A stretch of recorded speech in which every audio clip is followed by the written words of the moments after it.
Warning. Listening to this show may result in increased levels of inspiration, motivation, and innovation. Side effects can include the immediate urge to take massive action to build a better business and life for yourself and others. You've been warned. Welcome to Influencers Radio with your host, Jack Mize. And welcome back to another episode of Influencers Radio. You know, as if the joy of experiencing music isn't enough, the benefits of learning to play music at a young age have been shown to enhance brain growth, language and math skills, the development of memory, attention and concentration, as well as fostering discipline, self-confidence, and social skills. But the benefits of learning to play an instrument aren't limited to children. It's also been shown to have a positive impact on adults, from brain function, stress relief, boosting blood flow, and just a general sense of accomplishment. And so if learning to play an instrument is on your bucket list, then this episode is for you, because my guest today is children's music education expert, Miss Emily Baum. And when I say children, well, she teaches piano to kids ranging in age from 4 to 104. Miss Emily busts through the old stereotype of piano lessons being a chore with her musical story time for young children, to using music as therapy and a tool for mental and physical fitness with what she so aptly calls yoga for the mind. Miss Emily, welcome to Influencers Radio.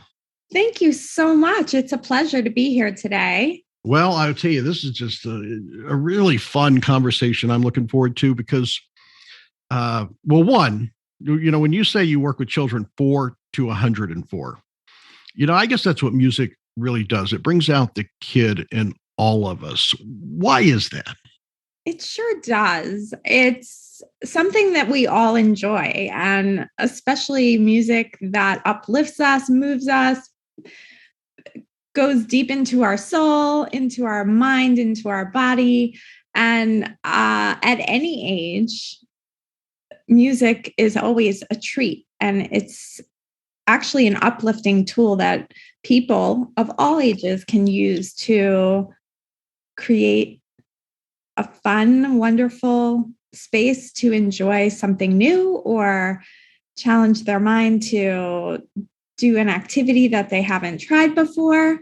It's just a fun place to be, no matter what age you are.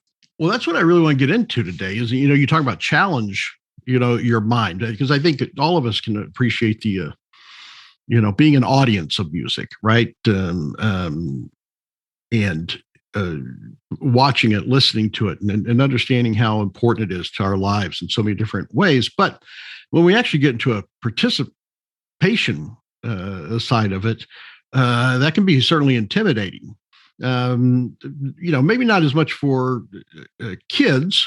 I look at it as a fun thing to tinker with, you know, to play with, and it becomes a fun game. But certainly adults. But let's start with the kids, because when you're I can just imagine the you know what it takes to bring in, you know, a 4-year-old and say, I'm going to teach them how to play the piano.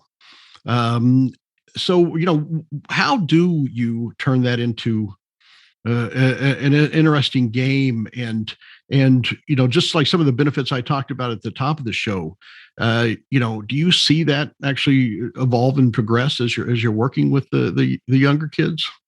It sure does progress. I typically do start as early as age 3.5 with some students who are showing readiness and interest in music at an early age. So I do a meet and greet lesson just to assess my student, see what style they learn best in. And then I teach according to their learning style, whether they're auditory or visual or both. And I just tailor the lessons to their specific personality and learning needs.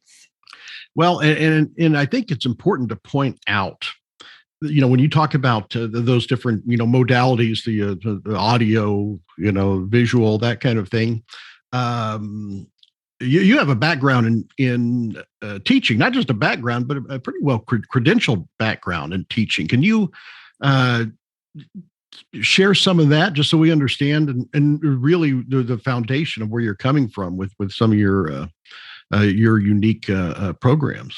Yes, absolutely. So, formerly, I was an elementary school teacher. I taught for 5 years in the public school system in Manhattan Beach, California, and Palos Verdes, California. My true love was kindergarten. I really love those little guys, and I also taught third grade, and a little more academic at that age, and more of the basics at the early age of age 5. But I would always intertwine music into my teaching style, even in the classroom. I would teach math facts through music. We would sing the facts. I would teach history lessons through song. We would sing about the different events that took place in history to learn about it. And the kids just ate it up. They loved learning that way. And then they can go home and sing these songs. And we all love a good lyric. We've all been singing songs our whole lives, and the ones that stick with us, we sing over and over and over again. So it's a great way to learn facts and to appreciate what we're learning about in a new way. So do you think, like I talked about in the introduction, how there's been studies that and I really don't think there's any debate over it on how it affects language and math skills and just brain development of kids. Do you think it's that by like what you were doing with applying those lessons, history and math and things like that, into the music? Is there something that causes that to attach to a part of the brain that sticks there that maybe would just be lost otherwise to some kids? Well, it's true. The music does help learning, and it does stick to the brain in a different kind of way than just regurgitating facts, maybe off a flashcard or reading it over and over again. When we're singing something or feeling the music or getting into the rhythm or the beat of something, it just stimulates the brain in such a way that it improves memory. In fact, I noticed that I'm working with a lot of adult students now too. And, research suggests that there are areas of the brain that are linked to musical memory, and they're relatively undamaged by the disease of Alzheimer's. So it's amazing what music can do in regards to keeping a brain healthy and functioning at an optimum level, whether you're an adult with Alzheimer's or a child just learning a new fact. Well, since you bring that up, I can imagine that it's a whole different ball game teaching, when it comes to teaching a child a musical instrument and an adult, because I think probably the motivations are probably much different. And as an adult, I'm sure learning how to play music can be intimidating. For a lot of people, it's been a while since they've been new at anything, and it probably puts them in a very different, and I suspect a vulnerable position that maybe they didn't expect when they were decided to go in and learn music.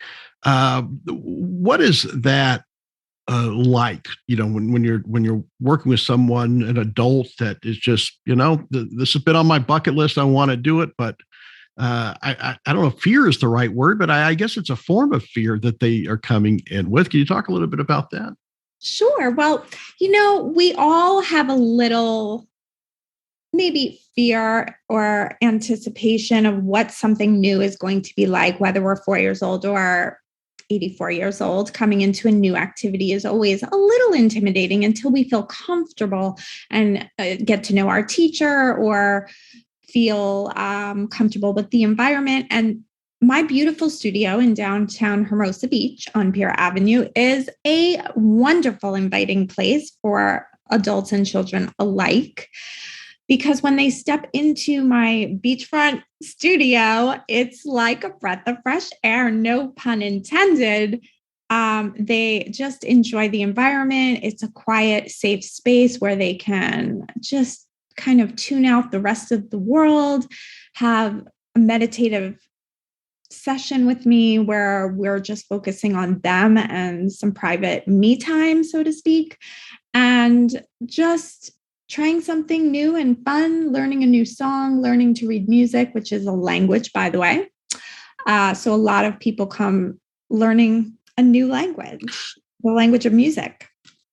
And I think that's what maybe intimidate you. Just like, learning a new language. They always say it's much easier for children to learn a new language than adults. I guess our brains have already kind of slipped into place, I guess, as it were. But I guess the big thing that I take away from you and when I'm listening to you is that it's that joy of music. That joy has to be there with what you're doing, right? I mean, that's really the meaning behind it. And we live in this microwave society where everything we want it quickly. So I would imagine that there's some adults that come with different motivations of what they want to do, and there's some that, I'd like to learn music. I want to learn, the language of music, but I'm sure there's others. Look, I don't care about learning scales or keys or, I want to learn how to play this song. Yes. So because that's what would give them joy. Is there some latitude in the way you work with adults and kind of what their motivation and what it is that they want to get out of it? Well, it's true. The first lesson is a meet and greet.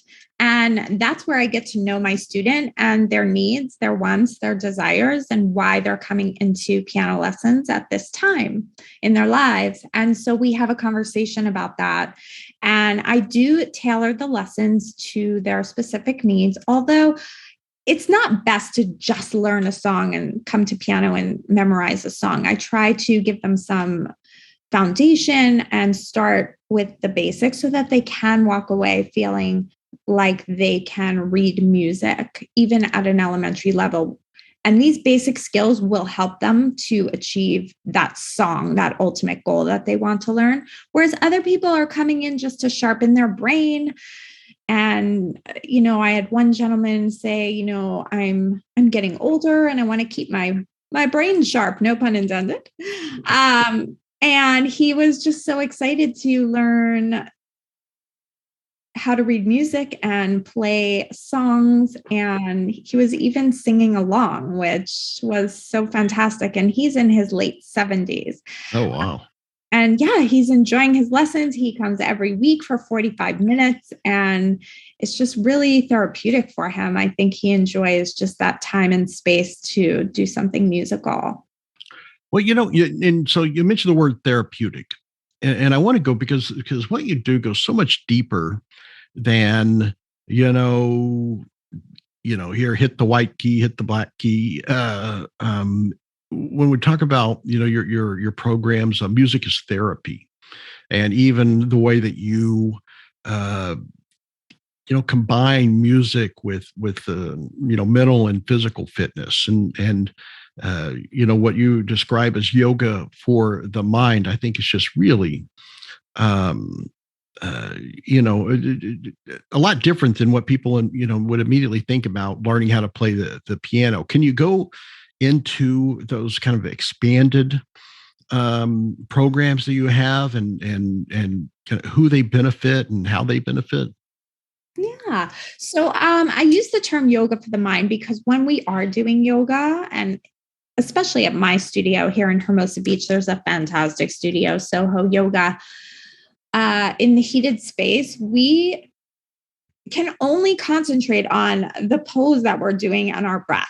And that is, it takes you into a space of expansion and a place where, you really kind of block out all the other things that are going on in your world and you're focusing on yoga and your breath and the postures. And the same thing happens at the piano. It's kind of a space where you're focusing on reading the music, feeling the music, playing the music, singing the music, and just absorbing all of the benefits of that. And the result is joy. And the result is happiness and a feeling of uplift. So when I say therapy, I mean that sometimes people are having a rough day. They come in, they have their piano lesson, and they leave with a smile on their face. And that's really important in today's times where life got real stressful.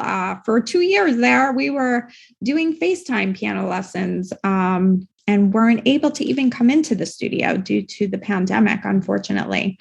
But fortunately, the FaceTime and the Zoom sessions were a big hit with my clientele. And I've created some online remote programs as well so that I can teach people all over the world. Well, I think, if there's a light, at the end of that tunnel,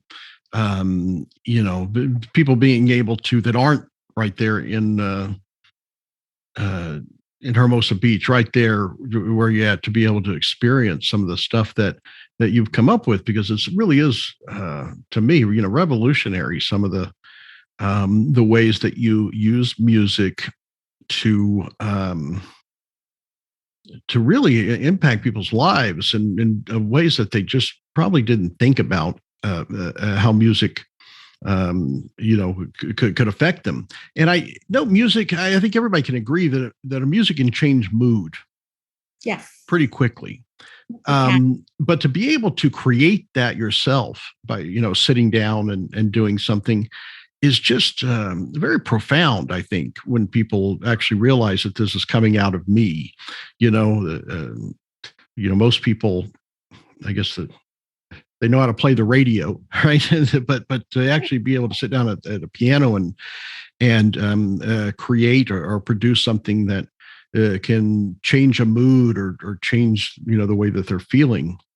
I guess that's where it really does play a part in that self-confidence. And it was something that you call grit, right? Can you explain that and how that is achieved? Yes. So when I see my students, they grow with their self-confidence throughout the course of their lessons and their studies. And I always use positive reinforcement with my kiddos and my adult learners. So that's how we achieve good results with all of our students. We use a lot of positive reinforcement techniques. So I always encourage students to, do a good job. For example, if a child is sitting restlessly at the piano and kicking the piano, I made up a funny story that my piano talks to me. It says, ouch, when we kick it. And they go, pianos don't talk. And I go, well, my piano talks to me. It's a special piano. And they buy it. And and then I just encourage sitting tall, hands in your lap, feet are quiet, tippy toes on the box. And those kinds of behaviors are developed through positive reinforcement and encouraging the right behavior instead of saying, don't sit like that or sit still, And this is a parenting technique that I encourage a lot of parents to use as well. I started a business many years ago called Positively Parenting as well, just to give parents a good handful of tricks and tips to help them get the desired behaviors that they want to see from their kids, whether it's getting out of the house on time in the morning or, practicing their piano every day. I've developed sticker charts, behavior modification programs, things of this nature to help build confidence and grit. Grit is that tool belt that you develop, how you deal with problems in life. And if you're gritty and you're a kid, then you are showing your best, feeling of pride and how you walk out, proud when you have a song and you accomplish something so special, then you hold that with pride and joy. That's what you just described is what I'm talking about when how this goes so much deeper than just learning the scales, right? Right. And it's because most people think, initially, learn to play piano, it's a performance art, but it really is so much more, when it comes to the way that people internalize that. And the fact that someone's walking by and sees Miss Emily's piano studio, they may think, oh, okay, well, piano lessons. But like we mentioned, you have different programs that have different outcomes, and I guess for people's different goals and what they want to do. Can you talk about a little bit about Miss Emily's piano studio and the kinds of programs that you're running and who specifically they're for? Yes, I have lots of different programs with different age groups. Some of my lessons are group oriented, so I call that Piano and Pals. That's where groups of kids come together and we work on the magic keyboard. Each child has their own magic keyboard with headphones, and I do a group lesson, and then we each have a time to explore on our own and practice on our keyboard. And it's really nice because the kids make friends and they have partner activities and they get to work together while learning. And that's really fun for the kids. Unfortunately, I wasn't able to do that during the pandemic. So a lot of my lessons became individualized and one-on-one. But yeah, the group programs are starting to flourish again. And my goals include putting some of these group programs online on YouTube and having these videos available for families to view so that they can learn online as well. Another program I have done for years is called Musical Storytime. And these are musical adventures for kids, mostly toddler age, ranging from newborn through age 6 or 7, depending on the group. I choose the music that we do, and we use finger plays, puppets. We use dance and movement throughout these programs. And the kids really enjoy it. They get to express themselves. It's a special time for parents to bond with their kids. So it was a lot of mommy and me time. And the kids just love it when they feel the music and get to move and groove their body and do the movements that go with the stories. It's just a whole lot of fun for everybody. And then, I've also developed a health and wellness business. Piano being one of the activities that is for your health and wellness of your mind. But I do encourage a healthy lifestyle, and I'm a fitness fanatic. So I share a lot of things from food to supplements to eating right to make your brain happy and healthy. Well, certainly, yeah, it's all tied together there. And one of the things that I wanted to bring up is that, especially with the children, that you have experience and I guess a way to maybe adjust or create special areas of learning for kids with special needs, right? As well. So, and I'm sure that goes into some of the development areas that we talked about with kids, but what are some of the benefits of that when you're working with someone with special needs? And I'm sure the outcome isn't necessarily for them to, play Carnegie Hall, but a much different outcome. Can you share a little bit about that? Absolutely. So a lot of kids with special needs are gravitating towards these types of lessons. It's so beneficial for them because they learn to follow directions. They learn to have a discipline. They learn to be in a safe space where they can have success. And a lot of kids with autism on the spectrum have come through my studio. I've worked with many, many autistic kids, whether they are low on the spectrum or high functioning with Asperger's. I also have a lot of speech and language students that I work with that are trying to develop better speech and language skills. And the music brings that out in their brain, and it really helps with counting, timing, rhythms. All of these things help stimulate language and the health of the brain. So, there is a huge following of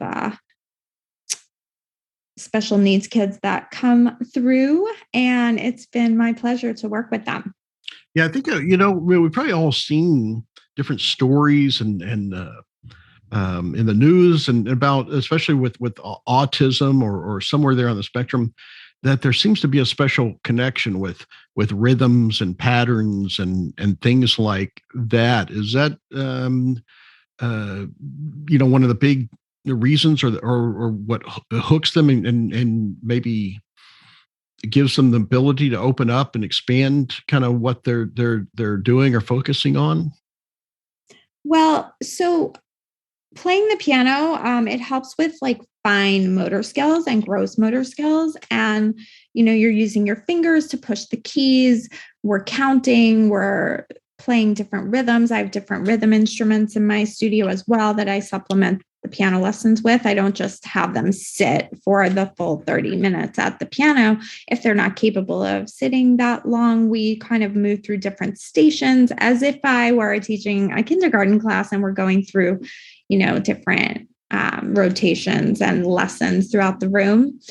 And so it helps with their fine motor skills and their ability to follow directions. It helps, with making patterns and doing activities that breed success in their mind. And then I always reward them with a special treat at the end, so they always feel like they've had a good day.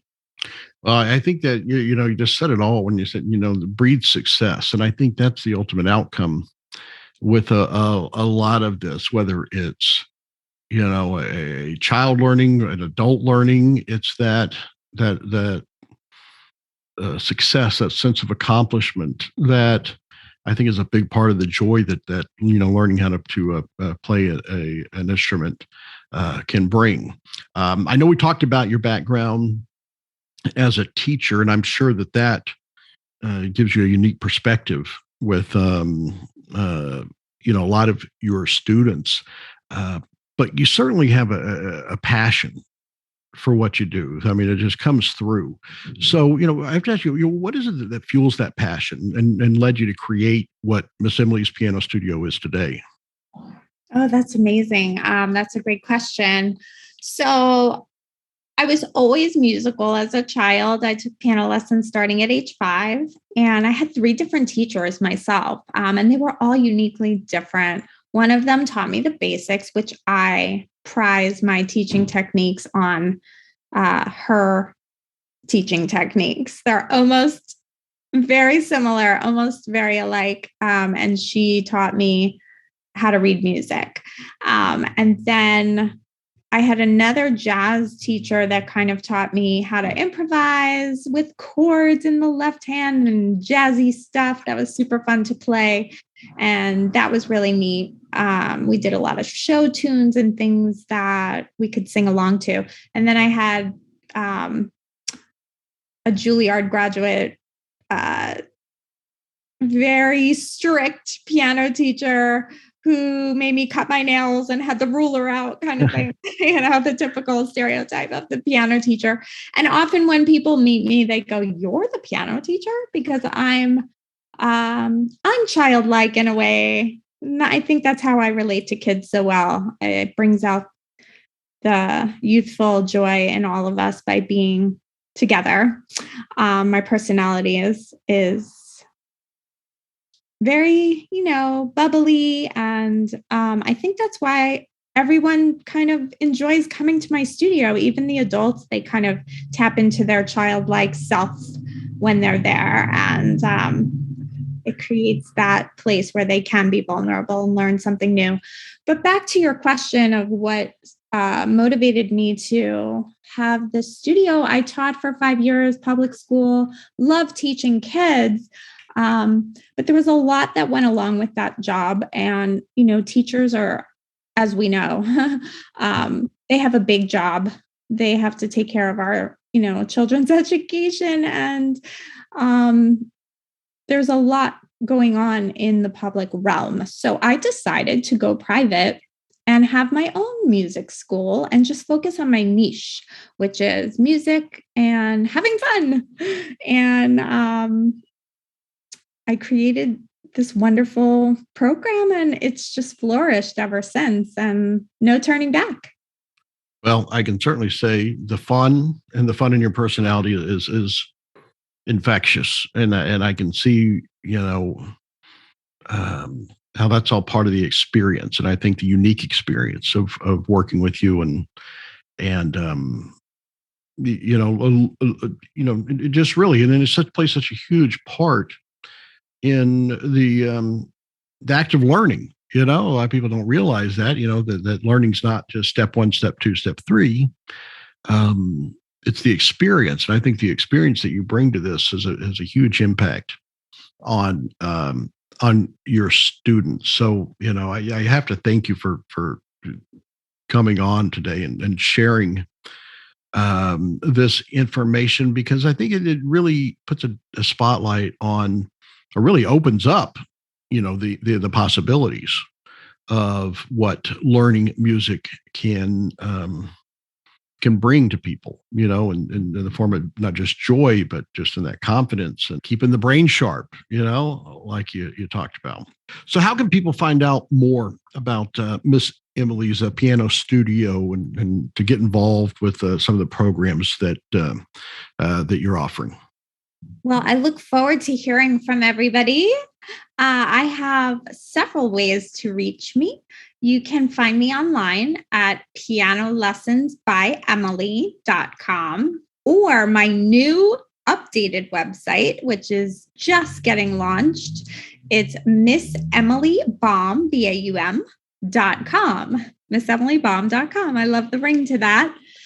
And there's lots of information there about all the different programs that I'm offering, and you can send me a note and I will get back to you as soon as I receive it. I'm also on Instagram, Miss Emily Baum. You can find me on Facebook. It's Piano Lessons by Miss Emily. All right. Well, fantastic. We'll definitely have those links there right in the show post for people to be able to get there easily. Miss Emily, I have to thank you once again for coming on and sharing this. It just really does open up a whole new world for a lot of people. So thank you so much for being here. It's so great. Thank you so much for having me. I really enjoyed chatting with you about all these wonderful topics. And I hope that you have a wonderful musical day. Fantastic. Folks, there you have it.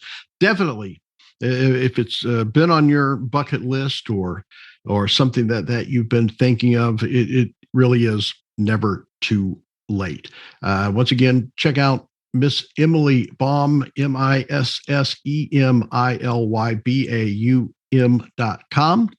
And again, we'll have that link on the show post along with how to connect with Miss Emily on social media. Until next time on Influencers Radio, remember, you are the only real game changer. You've been listening to Influencers Radio. To get all past shows and updates on future shows, visit influencersradio.com today.